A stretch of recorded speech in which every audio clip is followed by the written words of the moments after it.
หรือโทรสายด่วนสปสช1330เพื่อสอบถามรายชื่อร้านยาที่เข้าร่วมได้เลยเลิกบุหรี่วันนี้เพื่อชีวิตที่ดีกว่าในวันพรุ่งนี้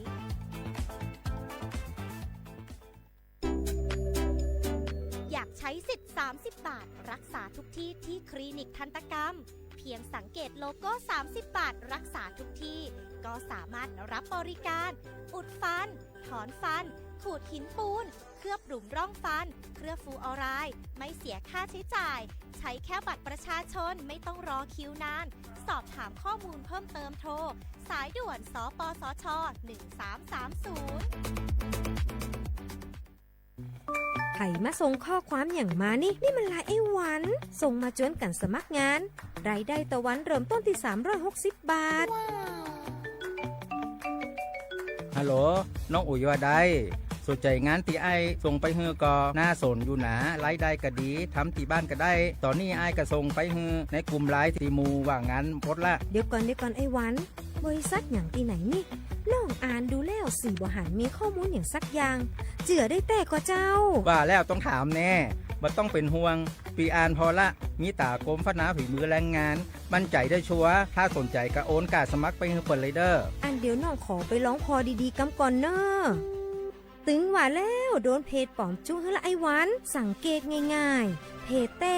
จื่อเพจต้องสะกดถูกและมีเครื่องหมายติ๊กถูกสีฟ้าตั้งหลังจื่อจำนวนผู้ติดตามนักตีสำคัญเปิ้นบ่มีนโยบายฮับงานไปทำตีบ้านนะเกือบไปแล้วเตือนเลยนะคะว่า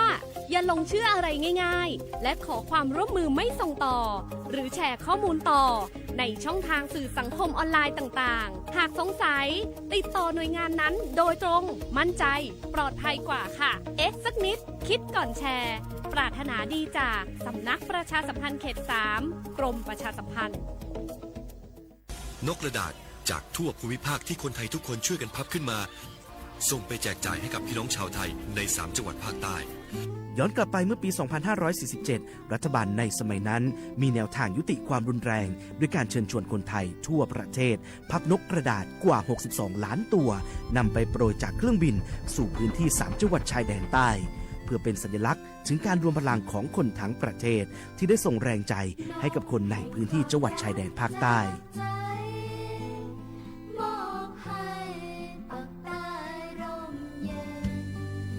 นกกระดาษกว่า 62 ล้านตัวที่โปรยมาจากฟากฟ้าในวันนั้น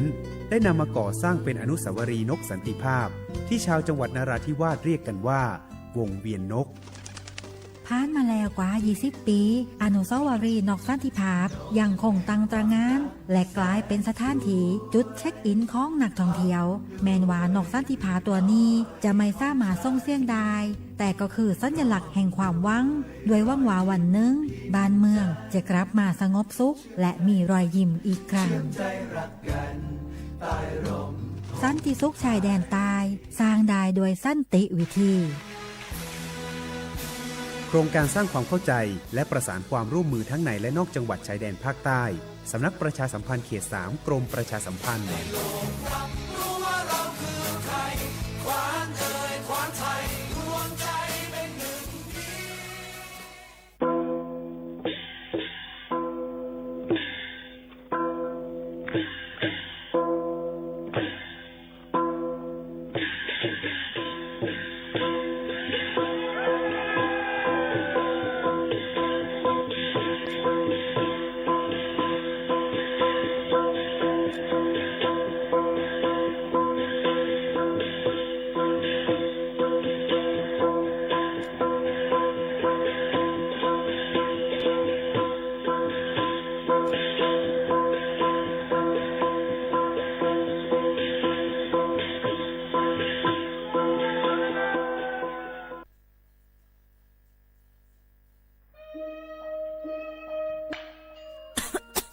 จงว่นเมียนห้าจันล้มถวยเจอเซียนเซิงมันหายกว่าแล้วเมื่อก่อนเฮายังเลยสุดล้มถวยเจอเลยเต็มปอดอยู่ถึงมามือเหลียวไฟไหม้ป่าเถื่อนเลยหมอกก้อนก้องก้อนโม PM 2.5 เป็นเพต่อสภาวะฟิงตื้นเป็นเซอัมกายังปั่นพรให้จ้าต่อไปอยู่หลีเฮาเทียงกวันลูกดีเผาป่าไม่เถื่อนคือเผากวยเหยื่อยุกยักจอมให้จอมสวนเสเป็นเงาหักเฮ็ดเฮาเป็นหมอกก้อนก้องก้อนโม PM 2.5 ตุ้มเตอร์ต่อในวันในสนแหล่เป็นเพต่อตั้งเป็นปอดหูเจอจังเป็นตั้งเป็นไผ่ร่วมเธอเจอต่อลูกอ่อนได้ก้นเท่าแทงลูกก่อนเฮาห้ากูก็หลูเลยใจแถมกันเฮกังลุยอ่ำเผาป่าไม่ถึงคือเฮ็ดแหลนเฮไฟปันเฮียงผูกต้นไม้นำเฮอกัดจืนเสลีกึดลองเผาป่าไม่ถึงคือลดย่อมหมอกควันตาจันร่วมถวยเจอจืนเสลีแต่เอาเมื่อในกว่าตาจันร่วมถวยเจออันลีในวันเมื่อนานนั่นดอนดักสู่เขาและก้นอันมาแอวแลกูก็กูก้นนั่นค่ะอ้อเลยตั้งมุงมองห่างดีเสฐานฐานหน้ากอกับสืบข่าวตอน3กรมประชาสัมพันธ์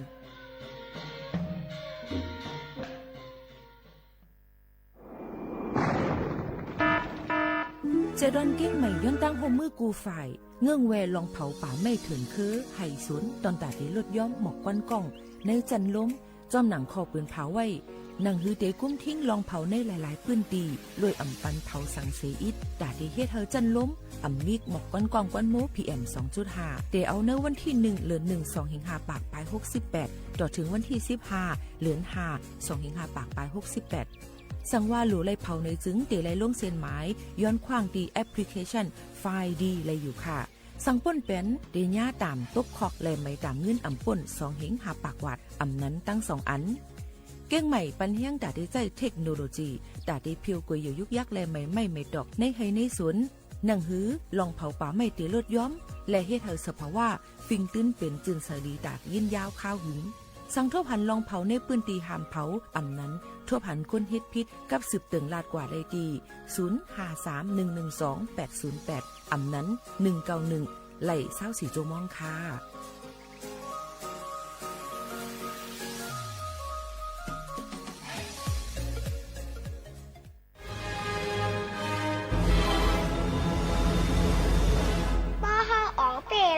ใจเฮาจึงเหมือนเฮาอ่องเป้ไหลในโลกะในเยา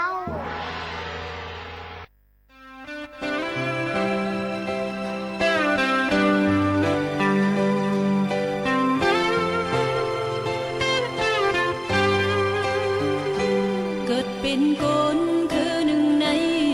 ทุกโซนเจอนับลือลิกลายคือเจ้าเก่า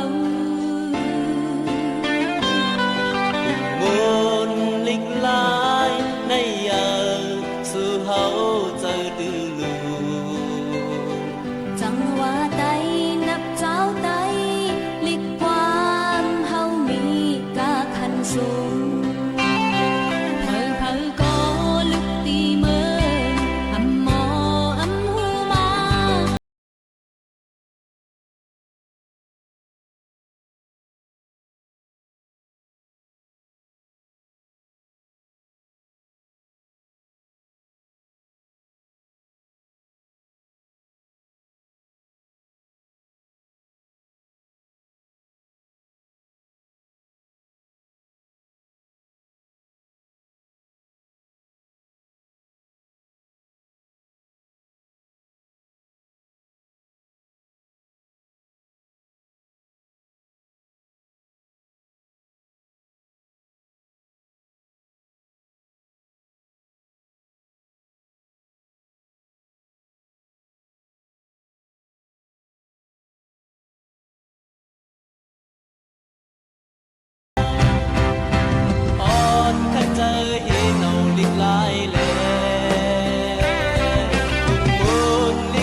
มื่อซุงค่ะเมื่อซุงปอไม่พี่น้องเขาตั้งเสียงค่ะทบกันในวันอังคารค่ะเนาะวันอังคารที่4เดือนธันวาคม2ปีคเด2แห่งปลาย25เป็นเดือน3เหมื่อ7คำฮอดถึงมาปีใต้2แห่ง1ปากปลาย19ปีก็จะ1แห่ง3ปากปลาย86คู่อยู่ซ้ำขาวหมูขาวนุ่นค่ะอ้อเมื่อในก็ยิ่งหมูขาวนุ่นในอัดเสียงไว้ค่ะเนาะยันเปื่อวายย้อนลือการสิในนั้นค่ะพี่น้องเขาก็เดี๋ยวเลยยินถ่อมจ้อมกันเสียมก้าวยินถ่อมป้าดังเพียงความหวานหูถูกเจออันทางเฮียนออกมาฝากตวนจู้ถึงปอแม่พี่น้องเขาให้เลยยินถ่อมจ้อมกันอยู่อำห่างค่ะหรือให้ลือใจกันก่อนค่ะ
ในก็เฮาพาพี่น้องเลยมาพบมาทบกันเส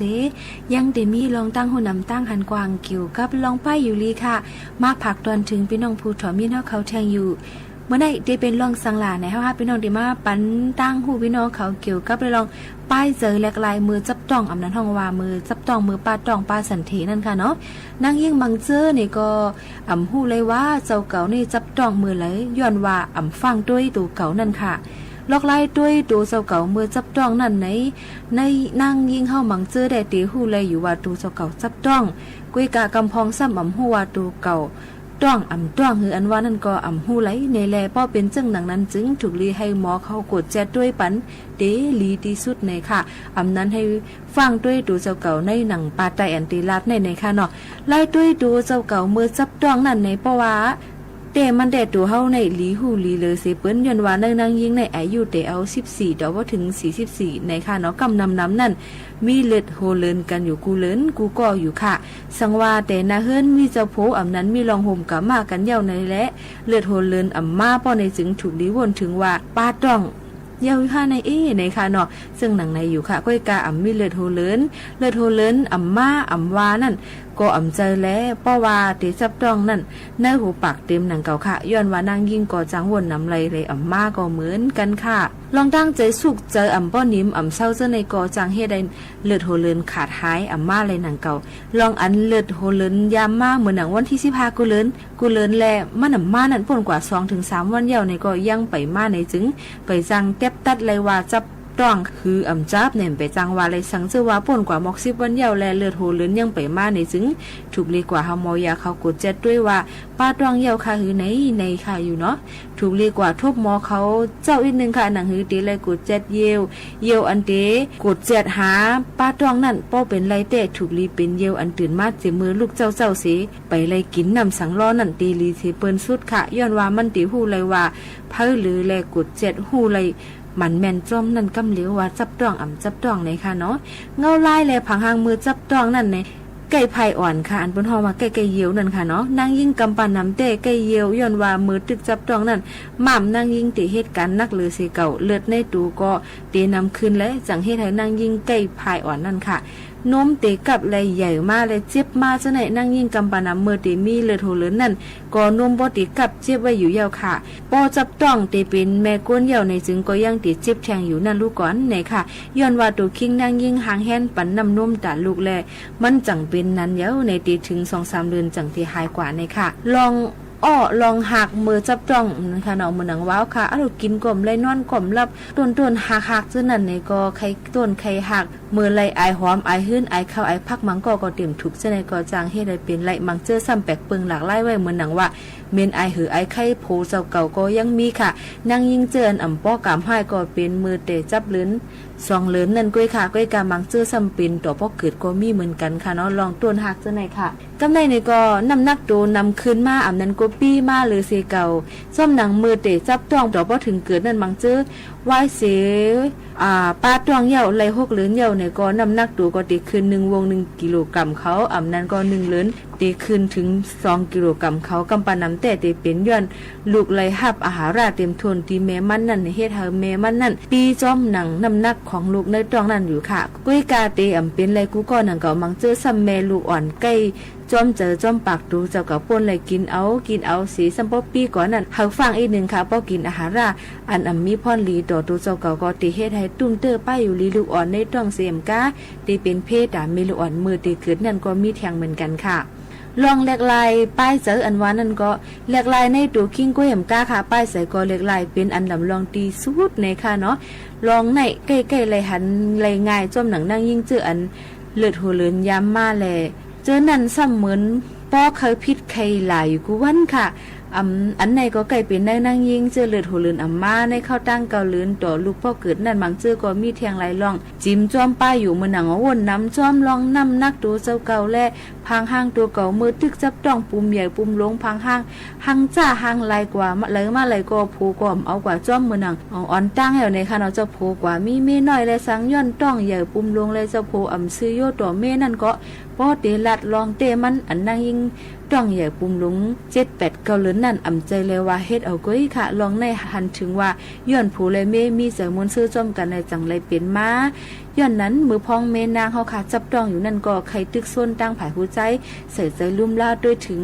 ก็อันเป็นนางเมอีกหนึ่งดูก่อนในค่ะเนาะตัวหนังสังเลยป้อเฮาค่ะดีกว่าตาไปตั้งเปิ้นฮบทั่วผันนางยิงปลาตวงในเปิ้นยังปันนางยิงปลาตวงในกว่าลำลองที่1กว่าขึ้นรถขึ้นก้าในก็เปิ้นก็เอานางยิงอันปลาตวงในเลยนั่งค่ะอันเปิ้นนั่งไว้อย่างเปิ้นเลยลุกจุกปันนางเจ้าในก็ยังมีนี่แหละบอกลาถึงพี่น้องเขาเลยลองตั้งนางยิงปลาตวงนั่นหรือเลยเฮ็ดกังจึงหือลาป้อว่าปลาตวงยาวในเขาตั้งอันไปเกิดลูกนั้นเพราะว่ามีต้องเจ็บมาเลยสังลูกอ่อนอำต้องอำนึงเจ้าในก็หลุเลยก็ฮบทุบหมอยาไผ่ๆอำนั้นก็มีน้ำแตกลงมาจอมอังกาเฮาค้านั่นในก็หลุเลยก็ฮบทุบหมอยาค่ะเป็นเกยจอมตีนจอมมือเจ้าในก็หลุเลยใกล้ๆทุบหมอยาอันลีเซเปิ้นเมื่อค่ะป้าตองนั่นหลุเลยกว่า7กดเลือดตั้งโพเลยตั้งเมติลีเซเปิ้นเพราะว่าเฮาคาติเลยเฮกังไว้ตอนตาเป็นตั้งเป็นเลือดจางในลูกอ่อนในสังตั้งเป็นกูสำชันปึ้งเนี่ยค่ะนอนหนังหือบ่เต็มกว่าตุ้มเตื้อลูกล่างอันที่เกิดมาในวันตามื้อนั้นนั่นนะค่ะหรือเลยก็ฮบทุบหมอยาเหมือนหนังเป็นขี้นกเขาไว้นั่นนี่ก็เป็นรองตั้งหูอันหนึ่งตอนตานั่งยิงและก้นใจก็ถูกลีเลยหู้ไว้เหมือนกันก่อนเป็นจะโพเลยสังในหู้ไว้แค้นสีไว้หู้เตรียมเสียหลายเลยค่ะเนาะในก็มาผักตอนปันพี่น้องผู้ถอมยินเขาตั้ง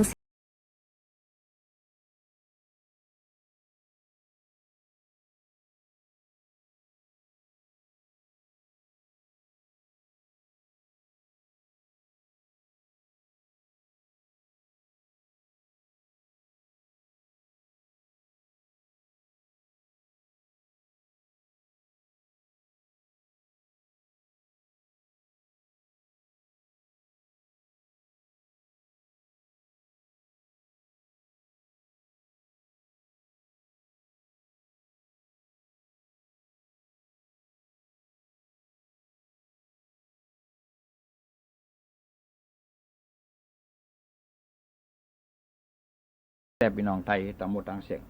กำเลยข่าวลุงเสี่ยวต่อที่มาลัดนี่ลองทุ่งสำวัฒนธรรมประเพณีผู้เฮ็ดมาอย่าเฮ็ดไว้เตียนก้นเฒ่าก้นเกี่ยเขาเปิ้นถือกำม่านต่างเฮาเปิ้นว่าเปลี่ยนก้นเนี่ยอำดีไว้มี3เปิงว่าไผเพนี่3อย่างนั้นเฮาขาดอะไรเงื่องเวเหมือนเสียงไผเนี่ยเหมือนเสียงเฮาว่าเฮาเตะออกขึ้นออกเยกว่านั้นคนไทยเขากูปอกปูว่ามีหมกไผ่เนาะเขาได้ชุมไผ่ไว้ให้กว่าเนี่ยมันไรมันสั่งใหม่เขามังปอคนพุทธภาษาเนี่ยไตเตียนให้ได้ไว้ในเขียงพลาเขาดันตั้งเหนือเป็นคาขนาดตั้งตาเนี่ยก็เป็นผักเนี่ยอันนี้ก็ดูได้สติอย่าไปไหวว่าไผ่นี่ขนาดไผ่เนี่ยเหลือให้ไม่มันสั่งกว่าตั้งไรครับเพราะไม่เฮิรนในเปิ่นตั้งไทยเปิ่นห้องว่าสวนปนร้อยข้างไม่เท่าไผ่ล่างข้างเดียวอะสวนนี่มันมาสวนเขาปักปอกนี่นะไปตันไผ่ไม้ปอกหนึ่งก็เปิดสวนในมันมาสวนเขาปักปอกในเสาเฮิรนมันถอดกว่าเขาแล้วนะผักเฮิรนใช่ไหมไม่เกี่ยนยันนาใช่ไหมมันมากกว่าแต่ไผ่เนี่ยปอกเดียวไว้มันเพียวมดเลยนะอันนี้เปิ้นว่าให้ได้สติว่าลองไผ่เนี่ยสาวามีคนเฒ่าคนเก๋ปอเมียเอามาพึ่งเอามาพักยุ่มดีกินวันเช่นในเฮิรนมันในถึงปอห่มอยู่นะปอไผ่ไม้เนี่ยก่อยมดฮะปล่อยปลาเงินคำอุกษาเปียเจหีมาเป็น10 ปี20 ปีเนี่ยกว่าหมดฮะอันนี้ก็เปิ้นให้สติว่าเพเนี่ยกำไดเพเนี่ยหมายถึงว่าภัยอันตรายเหมือนเช่นว่าลาดความกว่าก็เลยสั่งอำถูกหูถูกใจก็เลยสั่งห้ำถูกหูถูกใจเปิ้นก็เลยสั่งซึ่งเนี่ยดูได้วางปล่อยเพราะห้ำวางปล่อยนั่นมือโตซ่าเขาออกไปน่ะพวกเมื่อตั้นมาแล้วเขาตั้นแต่เสียแน่พวกเราเหี่ยมกันพวกกันแน่ก็มีกันนั้นกันอะไรมาแล้วเมื่อว่าเขาก็ว่าเมื่อวันไหนสิงเขาอยู่หูโตข่มหูห่างเขาแล้วพวกคนนั้นเสมือนเฮาน่ะมันหลักมาคนนั้นแสดงว่ามันถึงมาเฮ็ดเมื่อเฮาจะลำนั่นหรอกวายมา10 ปี20 ปีมันมาอยู่ไกลๆเอากองเล็ดปันเฮาเมื่อกลางทำงานขึ้นแต้งปันเฮาป้อปันเฮาเหี่ยมปันเฮาเนี่ยสิงอันนี้มันอันตรายย้อนนั้นในเขาเป็นกวนมีขอบโคอยู่ในเขาอยู่ก็เรียมอะไรฮะเหลือยาเซยาหันตาเขากูปอกนะ ยาเสียยานตาในเขาอยู่ในทำในหูเขาอยู่ก็เหลียวไหลเด็ดก้นเฮามาเหลียวในอยู่ไหลเขาเฮาหลวมมีลูกมีผัวมีสังคมอยู่ซ้อมในวันในนาอยู่ซ้อมกันนั่นน่ะเหมือนเช่นว่าเฮาขาอยู่วันไกลเฮิรนเคียงกันถูก1 อิดพิษ1 อีนั่นเฮาขาได้ปวดร้องควางปล่อยปันเหมือนเช่นว่าลูกเขาใกล้เอาควางทิมได้ชนเขานั้นก็ลูกเขาไม่เฮ็ดหวยเฮ็ดวักนาเฮิรนเฮานั้นไก่เฮากับลักกินของเขาหมาเขานั่นมาควบแมวเฮาซากกว่าตังเสียงลูกเขามาหลาลูกเขาหลาลูกเขาอีหังก็ดีพวกมันเปลี่ยนในมาพวกในสิ่งเขาจะได้เกะไขให้มันถูกต้องเพราะไว้ปฏิฆาตพวกในสิ่งเฮือนนั่นในเฮือนเฮาซ้ำกันอ่ะมีเฮือนวะเนี่ยมันใจเฮือนขาดเขาโล10 ปี20 ปีตัวซากในเขาอยู่กันนั่นพวกเขาเลยห้ามลัดต่อกันพวกในสิ่งกว่าสักอย่างตามมาแข่งสักอย่างนาเนี่ยมันอยู่อยากแก่ตัวสาวกันน่ะก็หลุดวันกินเขาเจ้าอยู่ไอ้เรื่องว่าหลุดวันกินเขานั่น2 มีตู่เขาไว้เหรอปอเขาเมเขาน่ะลูกเขาล้างเขาเช่นนั้นน่ะคำหูลองเช่นนั้นพวกมันใครเฮ็ดอะไรพวกนั้นมาเฮ็ดตีลูกเขาเช่นนั้นเมเขาเช่นนั้นผูเขาเช่นนั้นหลานเขาเช่นนั้นดินเขาเช่นนั้นของอุกษาเปียเจเขาเช่นนั้นหมายถึงเป็นเพศหลายๆค่ะเช่นนั้นพวกมันหยุ่มซ้ำด้วยค่ะโกนก็ได้ตั้งกว่าแก็บเอาตั้งต่อสาวโมหะพวกเส้นซาหลีนะให้มันหลีนั่นเปิดเดชด้วยค่ะสุนตัวหรือว่าสุนลมเพราะสุนตัวนี่เขาเยื่อนกันเอาไรขนาดเพราะสุนลมเนี่ยมันไรสุนลมเนี่ยเชื่อศาสนาที่ไล่ไปกรรมของนั้นปวงมาคิดเดชิสมเขาหลุดได้ปกป้องอันนี้มันเป็นทางสุนลมเนี่ยมันช่วยตาเขาก็เร็วขนาดนะเพราะสุนตัวเนี่ยมังเมียวนั่นตานอาภัยหรือว่าปล่อยว่างปันกันก็ให้ปล่อยว่างได้เสียกรรมเพมันเต็มนำค่ะซ้ำด้วยค่ะเหมือนเช่นเขาว่ามีเขามีพักมีของกินเขาอยู่เฮิรนจำกันนั่นเอาไก่ปันมันฮะเพราะไก่ปันเขาหามาปันเฮาก่อนนะเพราะว่าใหญ่ใส่สูตรห้องเขาว่าใหญ่ใส่สูตรห้องเขากูอยู่เฮี้ยมกินจำกันได้เพราะหมอเฮ็ดในข้ามตันนาเมื่อไงเมสางเขาป้อสางเขาเพิ่งสู่ใจด้วยลูกด้วยหลานอินด้วยเห็นด้วยด้วยพื้นด้วยพระอินหน้ามันเอาเดี๋ยวมาด้วยปันเฮานั้นกรรมในพวกเขาสร้างกันน่ะดีใส่เพิ่นมาส่วนเฮาดีใส่เพิ่นมาแหมเฮาดีใส่ของเฮาหายก็ห้อมละต่อกันแล้วเขาพิษกันเนาะอันนี้เปรียบว่าเพหรือว่าไพตั้งไทยเขาหังไพตั้งห้องว่าเพว่ะมันใช่ชินโฮเพเลยนะเพเนี่ยเพอันเดเลนั่นอันเดเลอันตรายนั่นนะอันในอัมลีไหวคนเท่ากูบอกว่านี่กำเนิดครับจังว่าเพไพนี่ในกนกำพองได้เหมือนโกนี่พวกเปิ่นปันเอาทิกเต็กว่าเปลี่ยนกนเมาเหล้าเหรอเมายาเหรอกล้าขายเหรออำนั้นต่อไพ่ซุ่มเลยเส้นไหนตัวเปิ่นไปปันนั้นมันผู้หาย้อนหยิบเปิ่นพวกเปิ่นปันจะลำแทงเสดงว่าเขาถุงนี้มันถือย่าจะโลแทงอินมันต้องมาย้อนเขาขึ้นพอย้อนเขาขึ้นเนี่ยอะไรเขาก็ดีไอเปิ่นเปิง1 2มันจะพิษกันแทงเปิง1ย้อนนั่นแหละเขาเปลี่ยนโกนนั่นให้พออยู่พอกินเขาถูกไรมีมันเตมีเขาถูกไรผ่านมันเตผ่านเมื่อผ่านนั่นก็ไว้ใจเสียนาดีๆว่าเขาเตเฮ็ดตอนตาลูกเขาเมเขาป้อเขาตัวเขาอย่าเปียกลุ่มไม้แข่นกันล่องผลล่องเมโกนเขาขนาดอนาคตนั่นสู้ตัวใกล้มาแขนผูกแขนเมใช่ไหมมันนี่เป็นเพศอะไรครับใช่ไหม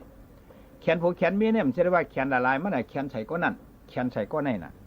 ผู้หญิงหมังก็ในแขนโพเดียด้วยนาผู้หญิงอินก็ถึงไร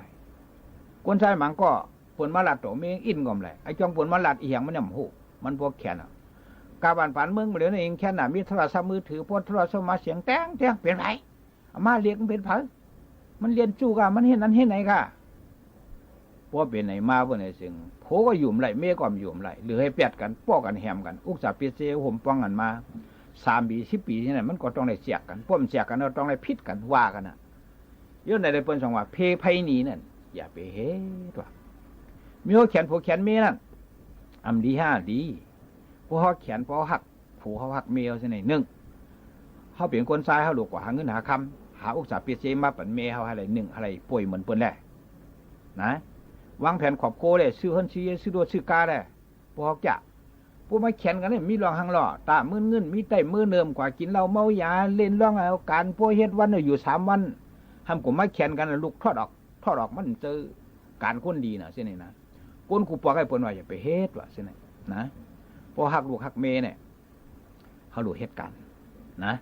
เขาเลยแข่งซ้อมเวลาแข่งซ้อมวันแข่งคนอื่นที่เขาแข่งเขาเค้พวกนั้นก็อย่าไปอุบเขาดูเฮ็ดเตะเปิ้นว่าซึ่งไหนย้อนแล้วจังว่าเพไพนี่นั่น มาเมียวนั่นดูไรไหวอยู่มาเมียวนั่นอย่าไปไรไหวนี่เปิ้นว่าซึ่งนั้นเนาะกำในทำที่มาลาดนี่ว่าอำดีให้อำดีต่อยว่ามี3โยพาห่มหมอตั้งหลวงอำดีเอาต่อยกันเล่นกล้องๆแจ้งๆเหมือนเชียงเสียงเหมือนเชียงมองนั่นวันใส่กินตั้งหลวงที่ไหนก็อำดีเอามาต่อยกันจับกันให้เชียงเสียงนั่นลิ้นนั้นเฮาอยู่เนื้อมันนั่นไหนก็เอามือเฮาต่อยหัวลิ้นปากเหมือนเชียงกวางเชียงสังนั่นนะอำดีเฮ็ดว่ะซึ่งในมีกลุ่มกุ้นหมุนเงาเหนือเฮาอำเซอร์ต้นตาที่เอามาป้อจับกันต่อยกังกิ้งโขมอ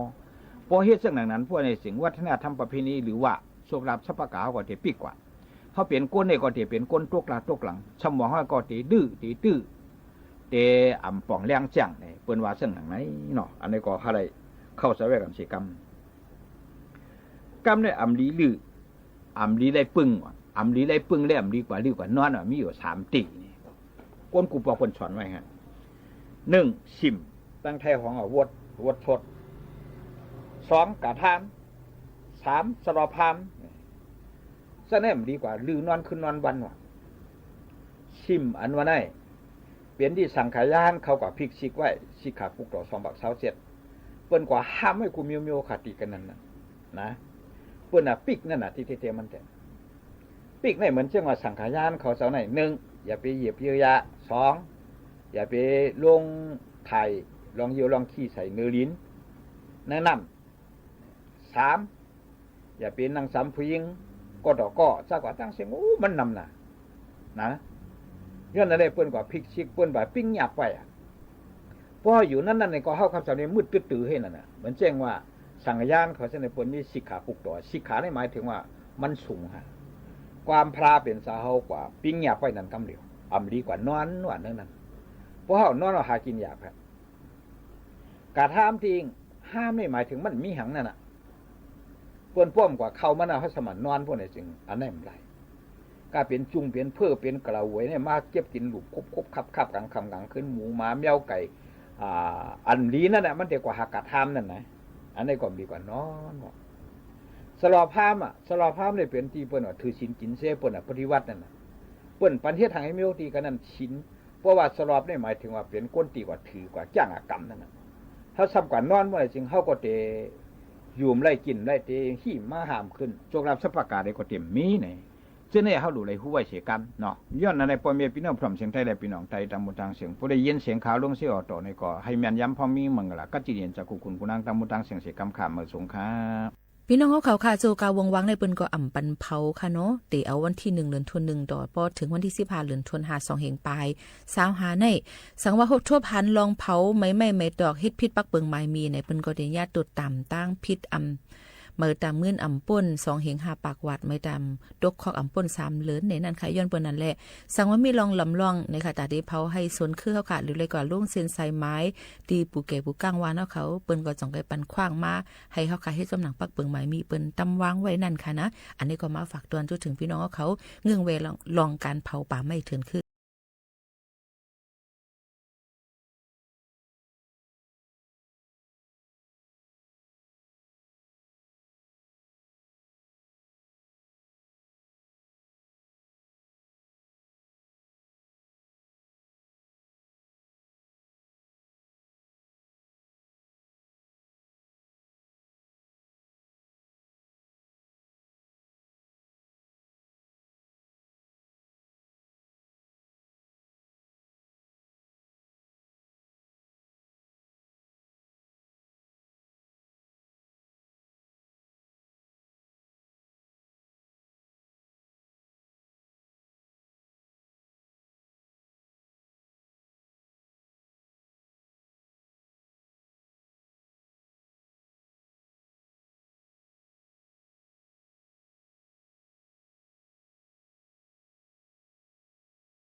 ค่ะย่ำพองจะเหลวนั่นเนี่ยค่ะเมื่อก่อนนั่นมีเจ้าผู้ผ่านสร้า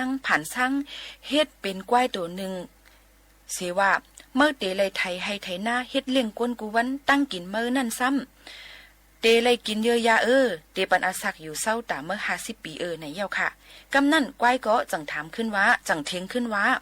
คาเลยเฮ็ดกันเฮ้อหยับป้อด่านนายนั่นเสียเย้าสมว่าเตเลยกินเยอะกว้ยเตเอาตา20 ปีกล้วยเย้าค่ะอันเหลือนั่นเก็บไว้ขึ้นคาแลในเย้าผู้ผ่านสร้างก็พร้อมจอมขอความกวายนั่นอยู่เย้าค่ะถึงแทงว่านึงผ่านสร้างเฮ็ดเป็นลิงแทงตัวหนึ่งเสว่าหังลิงว่า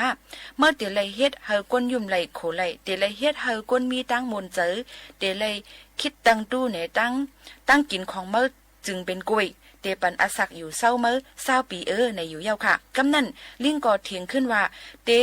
ไล่เฮ็ดให้เขามุนเสื้อใจเสียเย้าซ้ำเตียไล่คิดตั้งตู้เนี่ยเย้าเตียไล่กินกล้วยได้10 ปีกล้วยก็ติ๋มเป็งปอเย้าว่าไหนเสผู้ผ่านสร้างก็พร้อมจอมขอความลิงนั่นอยู่เย้าค่ะวันทน3ซ้ำผ่านสร้างนั่นเฮ็ดเป็นมาตัวหนึ่งเสว่าเมื่อเตียไล่อยู่ที่พักดูเกินตั้งวันเสเห่าเตเลยกินข้าวพักอันกึดอันเลือเจ้าเฮือนนั่นก้วยเตปันอาศักตายอยู่เศร้าเมื่อใน25 ปีในเย้าค่ะกำนั่นมาก็จังขึ้นเถียงขึ้นเสว่าเตเลยอยู่ที่พักดูเกินเสเห่าปันตั้งวันในค่ะป้อนั้นเอา15 ปีก้วยก็เลยเย้าค่ะอันเลือนั่นเก็บไว้ขึ้นเสคาแลในอยู่เย้าค่ะผู้ผ่านสร้างก็พร้อมจอมขอความหมานั่นอยู่เย้าค่ะวันทนสีนั่นจำผ่านสร้างเฮ็ดเป็นก้นก้อนหนึ่งเสว่าเมื่อเต้อำโลเฮ็ดการสั่งเสเตเลยเกี่ยวเตเลยมนกินนอนเสคำจี้จิมมึงก้นนั่นก้วยเตปันอาศักได้อยู่เศร้าเมื่อ20 ปีในกำนั่นก้นก็เถียงขึ้นว่าจัดปานลีตานในอาศัก20 ปีในนั่นอำปอดนาคา5ผู้ผ่านสร้างก็เย็นอยู่อำตักเสียงสังกำนั่นก้นจังลาดตีผู้ผ่านสร้างนั่นว่าเฮ็ดในอำลีคา5กวายสัมปันขึ้น30 ปีลิง30 ปีมา30 ปีเจอนั่นปันคามดคาแลป้อจึงนั่นในจืมคาก็อยู่เลย70 ปีเย้าในอยู่เย้าผู้ผ่านสร้างนั่นก็พร้อมจอมขอความกวนนั่นอยู่เย้าค่ะย้อนนั้นกบสั่งแลเมื่อเตอาศักเฮาค่ะ20 ปีนั่นเลยอยู่เกี่ยวกินมนเสในข้าวยาม30 ปีนั่นซ้ำเหตุการณ์เล่งนาเฮิรนหนังโวหนังควายแทง10 ปีซ้ำลือเฮ่อเสหยอกลูกหยองล้านหนังลิงนั่นเสเย้าแทง10 ปีซ้ำอยู่เฮิรนเสไปเฮิรนไหนนั่นขอตอบนั่นมีในขอถามนั่นตั้งหมดตั้งเสียงอยู่เย้าค่ะในก็เป็นลองเอาปุ่มก้นในเอามาฝากตอนจู้ถึงป่อแม่ปีน้องๆเขาให้เล็งยินถ่อมจ้อมกันว่าจึงหนังในค่ะอ้อ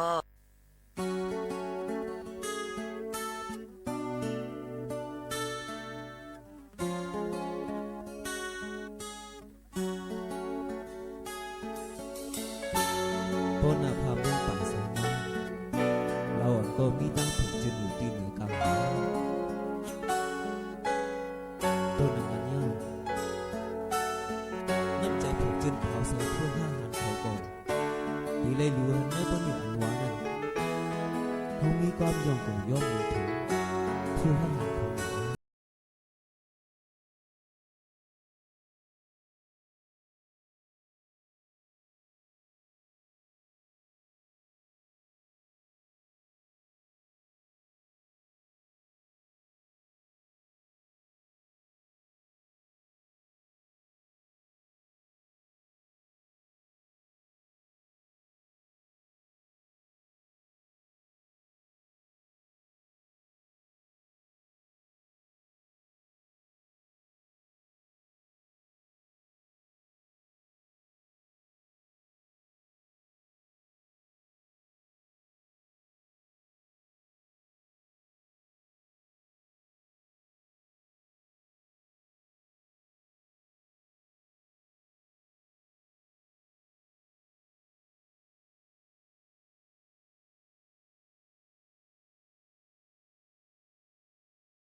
พี่น้องเขาเลยยินถ่อมกว่าอำว่าได้เป็นเพ่งความอำว่าได้เป็นลองปื้นหูตั้งหันกูลองกูอันนั่นคัดเจอใส่แห้งฝากตอนจุถึงพ่อแม่พี่น้องเขาพูยินถ่อมเขากูปานกูเส้นกันอยู่ในซีเมื่อในอำหั่นเจอขึ้นสืบยินถ่อมด้วยแทงต่างวันมาข้าวยาเหมือนกันในข้าวยิ่งหมูขาน้นผัดยันเมื่อดังเพ่งความหวานหูถูกเจอก่อนส่งขึ้นมาหบมาทุบจอมพี่น้องเขาแทงลื่นสุดค่ะย้อนสู้ปั่นพี่น้องเขาเหตุการณ์สังกอโตโกสังกอเฮอมันนาการให้ตื้อต้นย้อนผัดยันเมื่อเย้าค่ะเหมือสุงค่ะ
สถานีวิทยุกระจายเสียงแห่งประเทศไทยและเครือข่ายทั่วประเทศเสนอข่าวต้นชั่วโมง